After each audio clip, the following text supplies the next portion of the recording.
বন্ধুরা, আজকের ভিডিওতে আমরা কিছুদিন আগে মুক্তি পাওয়া কে-পপ এবং ডেমনদের কনসেপ্টে তৈরি করা একটা খিচুড়ি টাইপের মুভি দেখব, যেটা ইউনিক হবার সাথে সাথে অনেক বেশি মজাদার ছিল। মানে মুভিটার কনসেপ্ট একটু অন্য ধরনের হলেও মুভিটা খুবই ভালো হয়েছে। মুভির শুরুতে আমাদের সাউথ কোরিয়ার অনেক বড় একটা কনসার্টের সিন দেখানো হয়, যেখানে থাকা সকল দর্শকেরা হান্ট্রেক্স হান্ট্রেক্স বলে চিল্লাচ্ছিল। তারা সবাই খুবই উল্লাসের সাথে তাদের সবচেয়ে ফেভারিট কে-পপ গ্রুপের জন্য অপেক্ষা করছিল।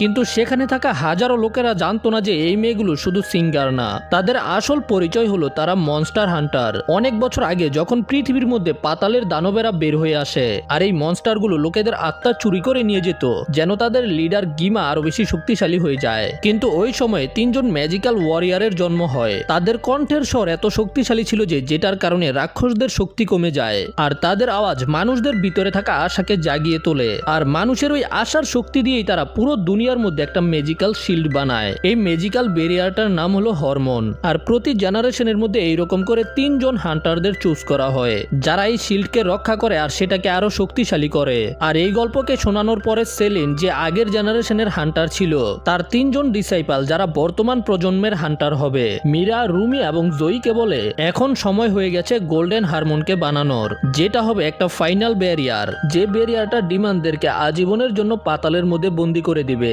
তারা এটা ডিসাইড করে যে আজকের কনসার্টের মধ্যেই তারা গোল্ডেন হারমোনকে কমপ্লিট করে ফেলবে। আর তারা খুবই কনফিডেন্সের সাথে নিজেদের মিশনকে কমপ্লিট করার সিদ্ধান্ত নেয়। যখনই বিকাল হয় তখনই হান্ট্রেক্সের ফ্যানেরা কনসার্টের মধ্যে আসতে শুরু করে, যেন তারা হান্ট্রেক্সদের বিশ্ব ভ্রমণের ফাইনাল কনসার্টকে দেখতে পারে। সেখানে আমরা ববিকে দেখতে পাই, যে হলো হান্ট্রেক্স গ্রুপের ম্যানেজার। সে ব্যাক স্টেজে যায় হান্ট্রেক্সদের খুঁজে বের করার জন্য, কিন্তু কোথাও খুঁজে পায় না। ববি তাদের লোকেশন দেখার চেষ্টা করে, কিন্তু তারা তো এখনো পৌঁছাই নাই। ওরা তিনজনে তো প্লেনের মধ্যে পার্টি করতেছিল, ওরা তিনজনে খাউন ঠুসতেছিল। তখনই ওদের কাছে ববির কল আসে, কিন্তু কল রিসিভ করার সাথে সাথে কিছু এক্সাইটেড ফ্যান ববির ফোনকে ছিনিয়ে নেয়, যে ফ্যানেরা ওদের সাথে কথা বলতে শুরু করে। ববি কোনোভাবে আবারও ফোনকে ফিরিয়ে আনে। ববি ওদেরকে জিজ্ঞাসা করে, সময় হয়ে গেছে কিন্তু তোমরা এখনো এখানে আসোনি কেন? 50,000 দর্শকেরা তোমাদের জন্যই অপেক্ষা করছে। যখন ওরা তিনজন জানালা দিয়ে দেখে, তখন ওরা বুঝতে পারে যে ওদেরকে তো কনসার্টের সাইড থেকে দূরে নিয়ে যাওয়া হচ্ছে। আর তখন ওরা বুঝতে পারে যে ওদের এয়ারপ্লেনের মধ্যে যে লোকেরা রয়েছে ওদের মধ্যেই খাপলা আছে। রুমি ববিকে বলে যে ওরা কিছুক্ষণের মধ্যেই পৌঁছে যাবে, চিন্তা করার দরকার নাই। রুমির বিমানবালাদের উপরে সন্দেহ হয় যে এরা হলো ডিমান। আর যখনই সে একটা বিমানবালার হাতের মধ্যে ধরে, তখনই তার হাতের মধ্যে চিহ্ন দেখতে পায়। এই চিহ্নগুলো শুধু মনস্টারদের মধ্যেই থাকে। আর ওরা বুঝতে পারে যে এখানে থাকা সবাই, তার সাথে সাথে পাইলটও আসলে মনস্টার। এরা সবগুলো নিজেদের জোকার, না ডিমানের ফর্মে চলে আসে। আর একটা মনস্টার বলে যে আমরা তোমাদের সকল ফ্যানকে শেষ করে দিব। এটা শুনে হান্ট্রেক্সের টিম রেগে যায় আর ফাইট করার আগেই গান গাইতে শুরু করে, কারণ গান না গাইতে পারলে ওদের শক্তি অ্যাক্টিভ হয় না। কইছিলাম না এটা খিচুড়ি মুভি। তারপরে এরা তিনজনে গান গাইতে গাইতে মনস্টারদের সাথে লড়াই করতে শুরু করে। আন্তার মান্তার গান্তার সু লেখা লাত্তি তু। ওরা নিজেদের থার্মাল ওয়েপেন দিয়ে মনস্টারদেরকে শেষ করতে শুরু করে, কিন্তু কিছু মনস্টার সেখান থেকে পালিয়ে যায়। তার সাথে সাথে প্লেনের কিছু পার্টও চুরি করে নিয়ে যায়, যে কারণে ওদের প্লেনের 12টা বেজে যায়। কিন্তু ওরা প্লেন থেকে লাফ দেওয়ার আগে নিজেদের রামেন খেয়ে শেষ করে, কারণ হলো কনসার্টে নাচানাচি করতে ওদের এনার্জি খরচ হবে। তারপরে এরা এক এক করে প্লেন থেকে লাফ দিয়ে দেয়। আর যে মনস্টারগুলো প্রথমে প্লেনের পার্ট চুরি করে নিয়ে গেছিল, সেগুলোকে প্রথমে শিক্ষা দেয়, আর তারপরে গিয়ে কনসার্টের স্টেজের মধ্যে ল্যান্ডিং করে। ওদের সাথে সাথে সেখানে 3টা মনস্টারও পড়ে, যেগুলোকে ওরা লোকেদের সামনেই শেষ করে দেয়। কিন্তু লোকেদের মনে হয় যে এটা কোনো কনসার্টের স্টান্ট ছিল আর কি। আর ডিমান্ডদেরকে শেষ করার পরে হান্ট্রেক্স গ্রুপ নিজেদের পারফরমেন্স শুরু করে, যে পারফরমেন্স দেখে ফ্যানরা অনেক বেশি এক্সাইটেড হয়ে যায়। ভাই আমি এইটা বুঝি না, কে পপের মধ্যে আসলে কি আছে? পাতলা পাতলা কাডির মতো মাইয়া আর মেকআপ করা পোলাপাইন, যেগুলোরে হিজলাগো মতো লাগে। যাই হোক, এক একজনের পছন্দ এক এক রকম। আমি এইটা বলছি দেখে আবার আমারে হেট কইরো না। আর যখন ফ্যানদের এক্সাইটমেন্ট অনেক বেশি বেড়ে যায়, তখন আমরা দেখতে পাই যে হরমোনের একটা পার্ট গোল্ডেন কালারের হতে শুরু করেছে। কনসার্ট অনেক সাকসেসফুল হয়, যে কারণে ওদের রেটিং অনেক বেশি বেড়ে যায়। অন্যদিকে আমরা দেখতে পাই যে একটা মনস্টার বেঁচে গেছে, যেটা পাতালের মধ্যে ফিরে আসে। সে অনেক ভয়ে ভয়ে গিমার সামনে যায়। এই মনস্টার গিমাকে বলে যে আমরা তাদেরকে থামাতে পারিনি, তারা অনেক বেশি শক্তিশালী। কিন্তু গিমা রেগে গিয়ে এই মনস্টারকে আগুন দিয়ে পুড়িয়ে তান্দুরি বানিয়ে দেয়। গিমা বলে যে সবগুলো নালায়েক বারবার ফেল কইরা ফিরে আসে। এটা দেখে আমি অনেক বেশি বিরক্ত হয়ে গেছি। তখনই আমাদের আরেকটা মনস্টারকে দেখানো হয়, যেটা দোতারা বাজাতে বাজাতে গিমার দিকে এগিয়ে যায়। আর এই মনস্টারের সাথে একটা বিলাইয়ের মতো দেখতে বাঘ ছিল। এই মনস্টারের নাম হলো জিনা। গিমা জিনাকে জিজ্ঞাসা করে তুমি কি করতে চাও? তখন জিনা বলে যে ওর কাছে একটা আইডিয়া আছে হান্ট্রেক্সদের হারানোর, যেটার মাধ্যমে ওরা জিতার অনেক ভালো একটা সুযোগ পাবে। জিনার মতে হরমোনের এনার্জি কম করার শুধু একটাই একটাই মাধ্যম আছে, যেটা করার জন্য ওদেরকে একটা নকল কেপপ গ্রুপ বানাতে হবে, যেটা লোকেদের মনোযোগ তাদের দিকে নিয়ে আসবে আর হান্ট্রেক্সদের ফ্যান কমে যাবে। এতে হারমোন ধীরে ধীরে দুর্বল হয়ে যাবে। গিমা বলে যে ছুমাং তার ছু কালিকুত্তার গু, যা তোকে আইডিয়া ব্যবহার করে দেখ। মানে গিমা ওদেরকে পারমিশন দিয়ে দেয় নকল একটা কেপপ ব্র্যান্ড বানানোর। এদিকে হান্ট্রেক্সের গ্রুপ হরমোনের মধ্যে একটা গোল্ডেন পার্টকে দেখে আরো বেশি উৎসাহী হয়ে ওঠে আর তারা সেখানে সবাইকে বিদায় জানিয়ে তাদের বিল্ডিং এর দিকে যেতে শুরু করে। কনসার্ট শেষ করে জয়ী এবং মীরা অনেকগুলো খাবার নিয়ে আসে রিল্যাক্স করে খাওয়ার জন্য, কিন্তু রুমি ওদেরকে না জানিয়ে নতুন অ্যালবামকে রিলিজ করে দেয় যেন তারা গোল্ডেন হারমোনকে আরো তাড়াতাড়ি কমপ্লিট করতে পারে। তারপরে সে একটা বিশাল বড় আলমারির ভিতরে যায় যেখানে ওদের কস্টিউম রাখা ছিল, আর রুমি নতুন কস্টিউম পরে জয়ী এবং মীরার সামনে চলে আসে, যেটা দেখে ওরা দুজনেও অনেক বেশি অবাক হয়ে যায়। তখনই সেখানে ববি চলে আসে আর ববির কাছ থেকে জয়ী এবং মীরা জানতে পারে রুমি নতুন অ্যালবামকে পাবলিশ করে দিয়েছে, যেটা এখন ভাইরাল হয়ে গেছে। তার মানে হলো যে তাদেরকে কালকে থেকেই নতুন অ্যালবামের জন্য প্রমোশন শুরু করতে হবে, মানে তাদের ব্যস্ততা আরো বেশি বেড়ে যাবে আর কি। কিছুদিন পরে তারা একটা প্রেস কনফারেন্সের মধ্যে ইন্টারভিউ দেয়, যেখানে তারা রিভিল করে যে তাদের পরের কনসার্ট খুব শীঘ্রই হবে, যেখানে তারা তাদের নতুন গানকে পারফরমেন্স করবে। যখন ওরা কনসার্টের জন্য প্রিপারেশন করছিল তখনই রুমি একটা বাথরুমে যায়, যেখানে যখন রুমি নিজের জ্যাকেট খোলে তখন তার শরীরের মধ্যে আমরা ডিমনিক মার্ক দেখতে পাই, যেটা শুধু ডিমনদের মধ্যেই থাকে। কিন্তু এটার ব্যাপারে রুমি বেশি চিন্তা না করে আবারও নিজের কস্টিউম পরে ফেলে আর তারপরে আবারও স্টুডিওর মধ্যে গিয়ে পারফর্ম করতে শুরু করে, যেখানে তারা তাদের নতুন গানকে রেকর্ডিং করবে আর কি। কিন্তু পারফরমেন্সের মাঝখানে রুমির আওয়াজের মধ্যে সমস্যা হয়ে যায়। সে বারবার চেষ্টা করে কিন্তু ঠিকভাবে গাইতে পারছিল না। রুমি অবাক হয়ে যায় যে হঠাৎ করে এগুলো কেন হচ্ছে। ববি জিজ্ঞাসা করে রুমি কি ঠিক আছে, কিন্তু সেখানে থাকা কেউ এই সম্পর্কে কিছুই জানে না। তখন রুমি সবাইকে বলে যে সে 5 মিনিটের ব্রেক নিতে চায়। এতে ম্যানেজার চিন্তিত হয়ে পড়ে, কারণ হলো বাইরে হাজার উত্তেজিত ফ্যান ওদের পারফরমেন্সকে দেখার জন্য অপেক্ষা করছিল। ড্রেসিং রুমে যাওয়ার পরে রুমি দেখতে পায় যে ডেমনিক মার্ক ওর গলা পর্যন্ত পৌঁছে গেছে, আর এই ডেমনিক মার্কের কারণেই রুমি ঠিকভাবে গাইতে পারছে না। ডেমনিক মার্ককে এইভাবে ছড়াতে দেখে রুমি অনেক বেশি ভয় পেয়ে যায়, যে কারণে রুমি পিছনের দরজা দিয়ে স্টুডিও থেকে পালিয়ে যায়। যখন রুমি পালিয়ে যাচ্ছিল তখন আমাদের একটা অতীতের সিন দেখানো হয়, যেখানে রুমিকে আমরা সেলিনের সাথে দেখতে পাই। সেলিন রুমিকে বলেছিল যে রুমি হলো অর্ধেক মানুষ আর অর্ধেক হলো মনস্টার, যে কারণে রুমির শরীরের মধ্যে ডেমনিক মার্ক রয়েছে। মানে এখানে এসে আমরা জানতে পারি যে রুমি হলো একটা পাওয়ারফুল ডিমনের মেয়ে, যার রুমির মায়ের সাথে রোমান্টিক সম্পর্ক ছিল আর কি। আর রুমির মা ছিল একজন হান্টার, যে রুমিকে জন্ম দেওয়ার কিছুদিন পরেই মারা গেছে।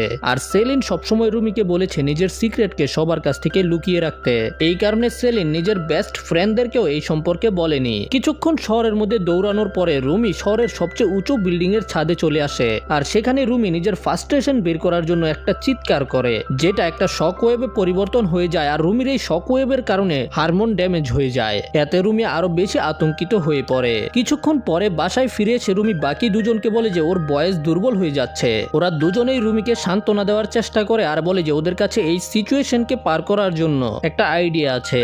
জয়ী এমন একটা ডক্টরকে জানে যে এইগুলোর চিকিৎসা খুব ভালোভাবে করতে পারে। এই জন্য জয়ী, রুমি এবং মীরা লুকিয়ে লুকিয়ে বেরিয়ে পড়ে ডক্টরের কাছে আসার জন্য। জয়ী ওদের দুজনকে ডক্টর হানের কাছে নিয়ে আসে। ডক্টর হান ওদের চেহারা দেখেই ওদের সম্পর্কে অনেক কিছু বলে দিতে পারে। তারপরে সে রুমিকে কিছু টনিক দিয়ে দেয় খাওয়ার জন্য। আর সেখান থেকে বের হওয়ার সাথে সাথেই তারা কিছু অদ্ভুত কাপড় পরা ছেলেদেরকে দেখতে পায়, যেগুলোর মধ্যে থেকে একটার সাথে রুমি ধাক্কা খেয়ে পড়ে যায়। কিন্তু সে রুমিকে সাহায্য না করে অ্যাটিটিউড দেখিয়ে সেখান থেকে চলে যায়। আর তার অ্যাটিটিউড দেখে ওরা একেবারে ইরিটেটেড হয়ে যায়। আর যখন তারা সেখান থেকে চলেই যাবে তখনই তারা একটা গীত শুনতে পায়। আর যখন তারা তিনজনে ওই আওয়াজের দিকে যায় তখন তারা দেখতে পায় যে ওই 5 জোকার লোকেদের মাঝখানে নাচানাচি করছিল। এই জোকারগুলো গান গাওয়ার সাথে সাথে কমর দুলায়া নাস্তা ছিল, যেখানে তারা রিভিল করে যে তারা হলো একটা নতুন বয় ব্যান্ড। তাদের ব্যান্ডের নাম হলো সাজা বয়। এই জোকারগুলো যখন নাচানাচি করছিল তখনই হান্ট্রেক্সদের ওদের উপরে সন্দেহ হয়। আর তখনই ওরা তিনজনে ওদের শরীরের মধ্যে ডেমনিক মার্কের ঝলক দেখতে পায়। তার মানে হলো হান্ট্রেক্সদের যত তাড়াতাড়ি সম্ভব এদেরকে এলিমিনেট করতে হবে। কিন্তু এত ভিড়ের মাঝখানে তো তারা এটা করতেই পারবে না। ওরা বুঝতে পেরে যায় যে এই মনস্টারদের বয় ব্যান্ড গ্রুপের কারণে ওদের ফ্যানরা এখন বিপদে আছে। এই কারণে ওরা তিনজন একটা কনফারেন্সের মধ্যে লুকিয়ে লুকিয়ে ঢুকে পড়ে। ওদের প্ল্যান হলো যখনই ইন্টারভিউ শেষ হবে তখনই ওরা তিনজনে এই মনস্টারের বয় ব্যান্ড গ্রুপের মধ্যে আক্রমণ করে ওদের 5 জনকেই শেষ করে দিবে। তাহলে ওদের ফ্যানদেরও কিছু হবে না আর হারমোনও সুরক্ষিত থাকবে। কিন্তু এই দানবরা তো আগে থেকেই প্ল্যানিং করে রেখেছে। তারা দর্শকদের বলে দেয় যে হান্ট্রেক্স গ্রুপ এখানেই আছে আর তারা এখানে এসেছে বয় ব্যান্ডকে স্বাগতম জানানোর জন্য। রেগে থাকার পরেও হান্ট্রেক্স গ্রুপ দর্শকের সামনে বয় ব্যান্ড গ্রুপকে কিছুই করে না। আর ইন্টারভিউ শেষ হওয়ার পরে হান্ট্রেক্স গ্রুপ তাদের পিছনে গিয়ে তাদের উপরে আক্রমণ করার চেষ্টা করে, কিন্তু এরা তারা 5 জনে ওদের সামনে অনেকগুলো মনস্টারকে ছেড়ে সেখান থেকে পালিয়ে যায়। 2 জনে এই মনস্টারগুলোর সাথে লড়াই করে আর রুমি ওই বয়ফ্রেন্ডের পিছনে যায়, যেখানে রুমি জিনাকে দেখতে পেয়ে তার উপরে আক্রমণ করতে শুরু করে। তাদের দুজনের মধ্যেই ভয়ানক লড়াই শুরু হয়, যেখানে আমরা দেখতে পাই যে জিনাও কম শক্তিশালী ছিল না। জিনা একটা আক্রমণ করে রুমির কস্টিউম পর্যন্ত ফাটিয়ে দেয়। যখন জিনা রুমির অ্যাটাকগুলোকে ডজ করছিল তখনই জিনা রুমির হাতের মধ্যে ওই ডেমনিক মার্ককে দেখতে পায়। এতে জিনা কনফিউজ হয়ে যায় যে একটা হান্টারের হাতের মধ্যে ডিমন মার্ক কিভাবে আসতে পারে। এতে জিনা বুঝতে পেরে যায় যে রুমি হলো হাফ মনস্টার হাফ হিউম্যান। তখনই একটা দেওয়াল ভেঙে যায়। রুমি দেখতে পায় যে ওর বন্ধুদেরকে মনস্টাররা ঘিরে ফেলেছে, কিন্তু রুমি তো এইভাবেই তাদের সামনে যেতে পারবে না, তারাও রুমির ডেমনিক মার্ককে দেখে ফেলবে। জিনা তখন রুমিকে একটা অ্যাটাক থেকে বাঁচায় আর রুমির হাতকে একটা তোয়ালে দিয়ে বেঁধে দেয়, যেন রুমির ডেমনিক মার্ককে দেখা না যায়। মানে মুভি তো এমনি খিচুড়ি, এটারে আরো বড় খিচুড়ি বানানোর চেষ্টা হইতাছে। যাই হোক, এখন রুমির মার্ক দেখা যাচ্ছে না, এই জন্য রুমি আবারও লড়াই করতে শুরু করে দেয় আর তারা 3 জন মিলে সেখানে থাকা সকল মনস্টারকে শেষ করে দেয়। কিন্তু যখন তারা সেখান থেকে ফিরে যায় তখন আমরা দেখতে পাই যে সেখানে এখনো একটা মনস্টার ছিল, যে মনস্টারটা একটা বুড়ো লোকের আত্মাকে চুরি করে ফেলে। পরের সিনে আমরা দেখতে পাই যে ওরা 3 জন জানতে পেরেছে যে ওদের হারমোনের মধ্যে অনেক বেশি ড্যামেজ হয়ে গেছে। ঠিক তখনই সেখানে ববি চলে আসে। ববি ওদেরকে বলে যে সাজা বয়কে নিয়ে ইন্টারনেটের মধ্যে তুফান শুরু হয়ে গেছে। এটা দেখার পরে রুমি বলে যে আমাদের একটা নতুন হিট সং বানাতে হবে, যেন তারা সাজা বয়েজদেরকে হারিয়ে হারমোনকে গোল্ডেন বানাতে পারে।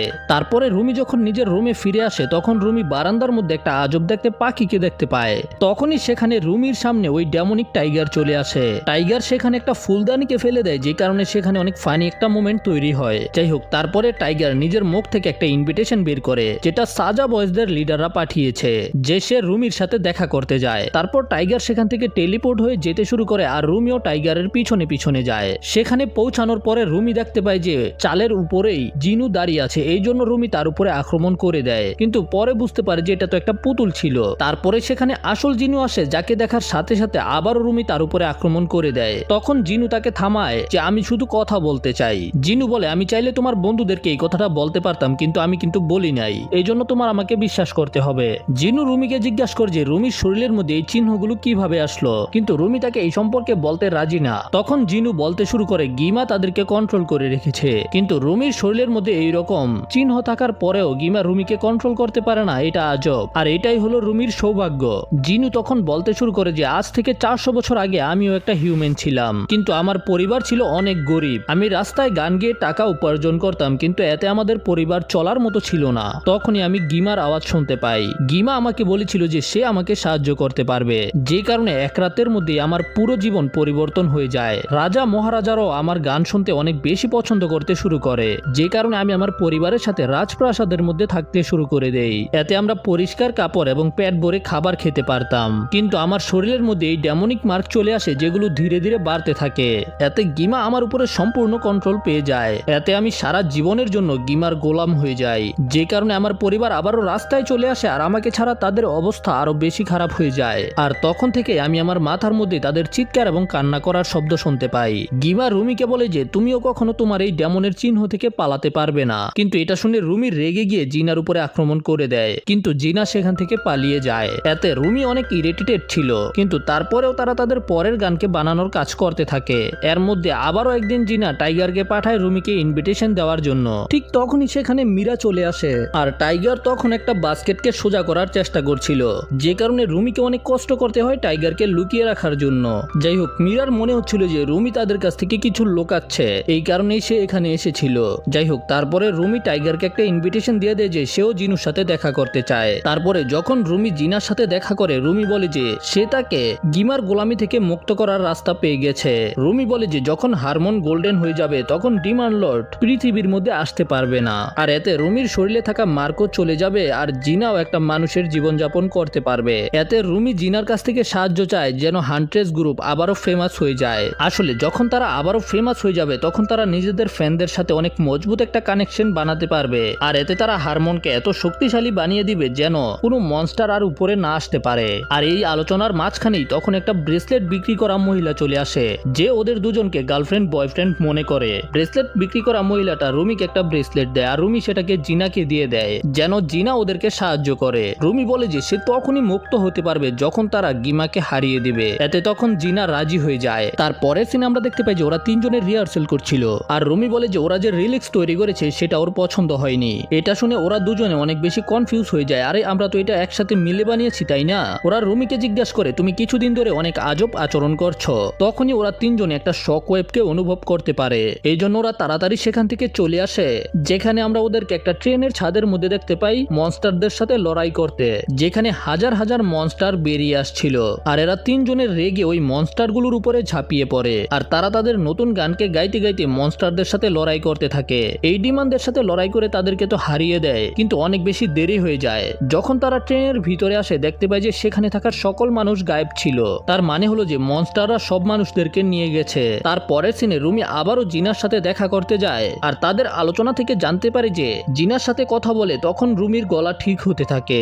আর এরপরে এরা দুজনে একসাথে গান গাইতে শুরু করে দেয়। আর গান গাওয়ার শেষে জিনা বুঝতে পারে যে এখন আর জিনা গিমার শব্দকে শুনতে পাচ্ছে না, আর এই কারণে জিনা রাজি হয়ে যায় যে সে রুমিকে সাহায্য করবে। এই কারণে তারা প্রমিস করে যে পরের কম্পিটিশনে তারা নিজে থেকে হেরে গিয়ে হান্ট্রেক্সদেরকে জিততে দিবে। কিন্তু তখনই আবার জিনাকে টেনে পাতালে নিয়ে যাওয়া হয়, যেখানে গিমা ওকে ওর আসল অতীতের কথা মনে করায়। জিনা দেখতে পায় যে কিভাবে সে নিজের ফ্যামিলিকে অ্যাবেন্ডেন্ট করে দিয়েছিল।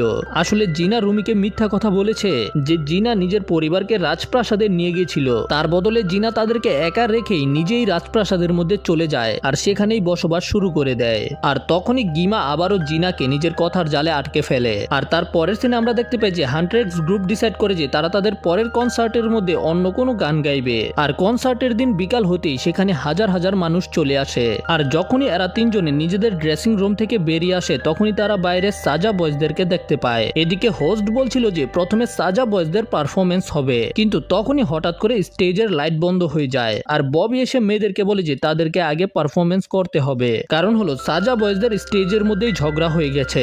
এই জন্য তারা স্টেজের দিকে যেতে শুরু করে পারফরমেন্স করার জন্য, যেখানে তারা নিজেদের পারফরমেন্স শুরু করে দেয়। এতে জনগণও এক্সাইটেড হয়ে যায়। গানের মাঝখানেই জয়ী এবং মীরা স্টেজের নিচে চলে যায়, কারণ এখন রুমি সোলো পারফরমেন্স করবে। আর 30 সেকেন্ড পরে ওদেরকে আবারও স্টেজে ফিরে যেতে হবে, কিন্তু তখনই তারা দেখতে পায় যে ববিকে সিকিউরিটিরা ধরে নিয়ে যাচ্ছে। এই জন্য ওরা দুজনেই ববিকে বাঁচানোর জন্য যায়, কিন্তু সেখানে যাওয়ার পরে ওরা দুজনে জানতে পারে এরা সবাই হলো মনস্টার, যারা আসলে ওদেরকে নিজেদের প্ল্যানের মধ্যে ফাঁসিয়ে ফেলেছে। আর ঠিক ওই সময় পুরো স্টেডিয়ামের মধ্যে কারেন্ট চলে যায়, আর হঠাৎ করে একটা নতুন গান বাজতে শুরু করে দেয়। এতে রুমি অবাক হয়ে যায়, কারণ এটা ওই গানটা ছিল যেটা ওরা রিজেক্ট করে দিয়েছিল। ঠিক ওই সময় রুমির উপরে দুইজন ডিমান হামলা করে দেয়, যারা আসলে মীরা এবং জয়ীর রূপ ধরে এসেছে। তারা রুমিকে স্টেজের মধ্যেই ধাক্কা দিতে শুরু করে, আর তারা রুমির জ্যাকেটকে খুলে ফেলে যেন রুমির শরীরে থাকা ডেমনিক মার্ককে দেখা যায়। আর এতে রুমি প্যানিক করতে শুরু করে। ঠিক তখনই সেখানে আসল মীরা এবং জয়ী চলে আসে, আর তারা রুমিকে এই অবস্থায় দেখে ফেলে।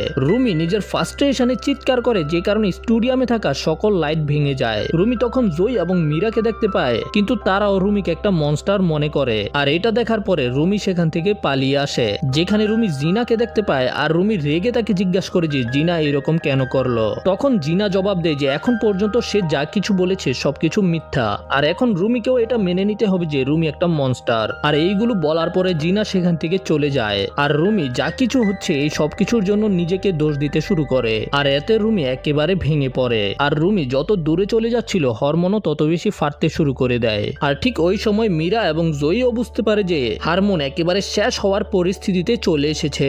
এর মানে হলো যে কিছুক্ষণের মধ্যেই ওই প্রোটেক্টিভ শিল একেবারে ভেঙে যাবে। আর তখনই সেখানে থাকা সকল স্ক্রিনের মধ্যে সাজা বয়েজকে দেখতে পাওয়া যায়। জিনা সেখানে অ্যানাউন্স করে যে তাদের পারফরমেন্স কিছুক্ষণের মধ্যেই শুরু হবে, আর সে অনেক বেশি খুশি যে হান্ট্রেক্সদের গ্রুপ ভেঙে গেছে। জিনা সবাইকে ইনভাইট করে তাদের কনসার্টে যাওয়ার জন্য। এইভাবে জিনা সবাইকে মাইন্ড কন্ট্রোল করে ফেলে। আমরা দেখতে পাই যে জয়ী এবং মীরাও মাইন্ড কন্ট্রোলের আওতায় চলে আসে, আর স্টেজের মধ্যে জিনা গ্রেট ডিমান্ড ব্যাঙ্কুইট শুরু করার জন্য রেডি ছিল। মানে এই পারফরমেন্সের মাধ্যমে এখানে থাকা সবার সোলকে চুরি করা হবে, যেগুলো পাওয়ার পরে গিমা অনেক বেশি শক্তিশালী হয়ে যাবে। শো শুরু হওয়ার সাথে সাথেই এরা নিজেদের ডিমান্ড রূপেই পারফরমেন্স করতে শুরু করে। আর পারফরমেন্স যত ইন্টেন্স হচ্ছিল গিমাও তার সাথে সাথে বড় হতে থাকে। আর যখন এমন মনে হচ্ছিল সবকিছু এখন শেষ হয়ে যাবে, তখনই হঠাৎ করে রুমি সেখানে চলে আসে। রুমি সেখানে নিজের কণ্ঠের ব্যবহার করে গান গাইতে শুরু করে, যে কারণে মনস্টারদের পারফরমেন্স থেমে যায়। তখন গিমা বলে যে আমরা জিতে গেছি, তুমি আর এখন কিছুই করতে পারবে না। কিন্তু রুমি গিমার কথাকে ইগনোর করে নিজের গানকে জারি রাখে। রুমির আওয়াজের কারণে জয়ী এবং মীরা গিমার মাইন্ড কন্ট্রোল থেকে বেরিয়ে আসে।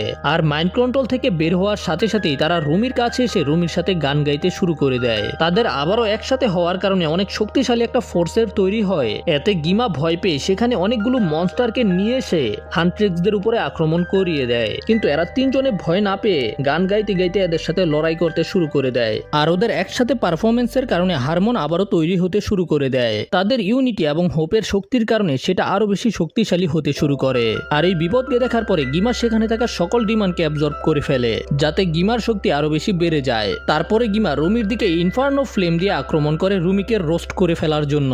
ওই সময় সাজা বয়, যারা এখনো গিমার কন্ট্রোলে আছে, তারা জয় এবং মীরার উপরে আক্রমণ করে দেয়, কিন্তু জিনা রুমির সামনে এসে ইনফার্নো ফ্লেম থেকে রুমিকে বাঁচায়।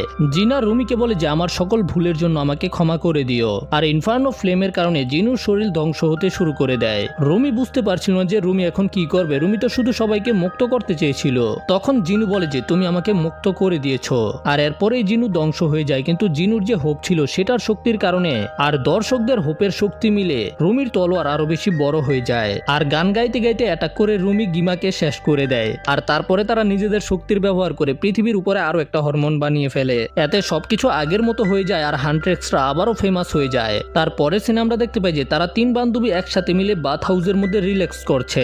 আসলে রুমি আগে এখানে আসতে চাইতো না, কারণ বাকিরা রুমির ডেমনিক মার্ক দেখে ফেলবে, কিন্তু এখন আর রুমির সেটা নিয়ে কোনো প্রবলেম নেই। আর একেবারে শেষ সিনে আমরা জিনুর ওই টাইগার এবং পোষা পাখিকে দেখতে পাই। এর সাথেই মুভিটা এখানে শেষ হয়ে যায়। যাই হোক, মুভি দেখে তোমরা শুধু কাহিনীটাকে বুঝতে পারবে, কিন্তু সবকিছুকে ফিল করা অনেক বেশি কঠিন। এই জন্য আমি তোমাদেরকে বলবো যে তোমরা পারলে মুভিটাকে দেখে ফেলবে। যাই হোক, মুভিটা কেমন লেগেছে সেটা কমেন্টে জানাতে ভুলবে না। আর ভালো লাগলে লাইক করবে, চ্যানেলে নতুন হলে সাবস্ক্রাইব করবে। দেখা হবে পরের ভিডিওতে। সে পর্যন্ত টাটা, বাই বাই।